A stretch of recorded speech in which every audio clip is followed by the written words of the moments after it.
बानी पीटीआई का जाती मुआलजीन तक रसाई के लिए इस्लामाबाद हाई कोर्ट से रुजू। बानी पीटीआई ने जाती मुआलजीन से तिबी मुआयने के लिए दरख्वास्त दायर कर दी है। दरख्वास्त बैरिस्टर सलमान सफदर और खालिद यूसुफ चौधरी के जरिए दायर की गई।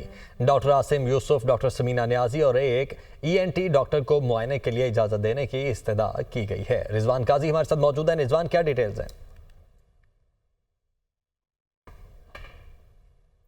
रिजवान, आप सुन पा रहे हैं? जी हेलो जी रिजवान, बताइएगा, बानी पीटीआई ने जाती मुआलजीन तक रसाई के लिए इस्लामाबाद हाई कोर्ट से रुजू किया है, उस पर क्या अपडेट्स हैं? जी, बानी पीटीआई ने जाती मुआलजीन तक रसाई के लिए इस्लामाबाद हाई कोर्ट से रुजू कर लिया है और बैरिस्टर सलमान सफदर और खालिद यूसुफ चौधरी एडवोकेट के जरिए दायर दरख्वास्त में चीफ कमिश्नर इस्लामाबाद और सुप्रीडेंट अडयाला जेल को फरीक बनाते हुए मौक़िफ़ इख्तियार किया गया है कि जाती मुआलजीन को और रसाई नहीं दी जा रही। दरख्वास्तदार साबिक खिलाड़ी 72 साल उम्र और साबिक वज़ीर आज़म भी हैं।